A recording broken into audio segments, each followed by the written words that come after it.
Halo teman-teman sekalian, kali ini kita akan belajar tentang selektor ID dan kelas pada JavaScript. Sebagai bahan pembelajaran, saya sudah menyiapkan sebuah contoh kode seperti berikut. Mungkin saya scroll dulu untuk menampilkan ke teman-teman sekalian ya. Nah, di sini kalau kita perhatikan, selain merupakan tag HTML lengkap ya, di sini kalau kita lihat yang pertama judulnya menggunakan H1. Kemudian di sini ada keterangan contoh penggunaan selektor ID. Kemudian di sini ada sebuah tag H3 dengan elemen selamat datang para pelajar ya. Dan di sini ada atribut salam ya. ID ini nantinya bisa kita manipulasi isinya dengan menggunakan selektor ID ya. Tag H3 ini nantinya bisa kita manipulasi isinya berdasarkan atribut ID yang ada di sini.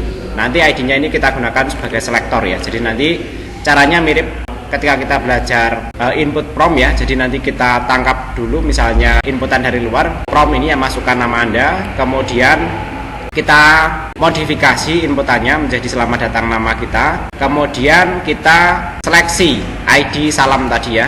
Kemudian kita rubah nilainya menjadi ucapan ID sesuai dengan perubahan variabel yang kita lakukan di sini ya. Itu yang menggunakan ID. Kemudian berikutnya selain ID ya, kita bisa juga menggunakan kelas seperti ini ya. Nah, misalnya selamat belajar di prodi ya, kemudian kita menggunakan span di sini ya. Dan di sini nama kelasnya adalah cprodi ya. Sehingga nanti kita bisa membuat inputan yang sama ya. Yang pertama kita get prodi, kita ambil inputan dari prompt juga, masukkan prodi Anda ya.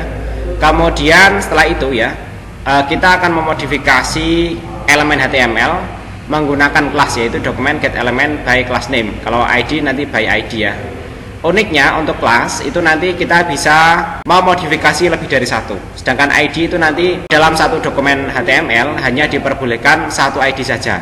Satu ID unik dalam satu dokumen HTML ya. Sedangkan dalam kelas ya diperbolehkan nanti ada dua kelas ya dengan nama yang sama dalam satu dokumen HTML. Bahkan tidak hanya dua, bisa juga banyak ya. Nah, untuk memanipulasinya kita nanti menyebutkan indeks dari kelasnya tersebut ya. Karena di sini nanti akan dibaca bahwa yang pertama nama kelasnya itu akan dibaca dengan indeks 0 ya. Kemudian yang kedua itu akan dibaca dengan indeks 1. Kemudian belakangnya nanti sama inner HTML, kemudian get prodi ini ya. Untuk memperjelas pemahaman teman-teman sekalian, kita coba jalankan programnya ya. Nah, ini kita jalankan ya. Nah, di sini inputan nama yang pertama muncul ya.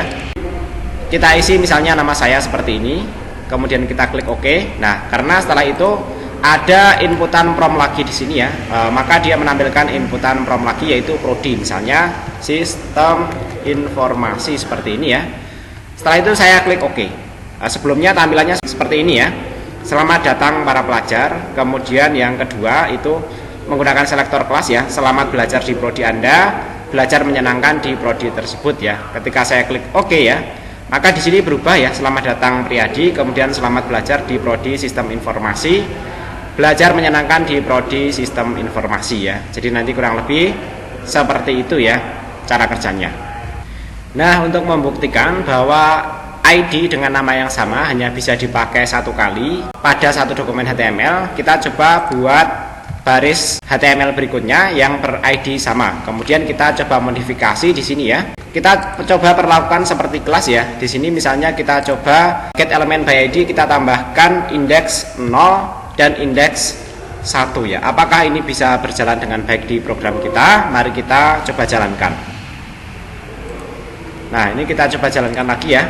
Kita isi Priyadi, kemudian sistem informasi seperti itu. Kita coba jalankan. Nah, ini tidak bisa berjalan ya. Mencoba merubah elemen HTML dengan dua ID yang sama dalam satu dokumen HTML ya. Oke, kalau kita coba lihat ya di inspect elemen ini ya. Nah, di sini ada keterangan ya. Pemanggilan ID seperti ini tidak bisa. Tapi sebenarnya ya, kalau kita tidak memanggil array-nya seperti di sini ya, misalnya langsung seperti ini ya. Kita coba rubah dua-duanya ya, kita coba jalankan. Sebenarnya salah satunya dieksekusi, tapi yang lainnya dianggap tidak ada ya. Nah, di sini misalnya kita isi Priyadi, kemudian sistem informasi. Nah, di sini berhasil dirubah ya, cuma yang lainnya itu nanti tidak dieksekusi atau berikutnya dianggap tidak ada ID-nya ya, yang ini ya. Oke, itu contoh. Coba eksperimen ya, kita membuat ID dengan nama yang sama lebih dari satu pada satu dokumen HTML. Kemudian sebagai latihan, silahkan modifikasi kode sebelumnya yang bisa di-download melalui link yang ada di deskripsi ya, sehingga nanti bertambah satu baris tag HTML yang menerangkan prodinya ya. Tapi kalau belum dijalankan itu nanti prodinya keterangannya belum ada. Setelah kita isi ya, misalnya di sini kita isi Riyadi ya.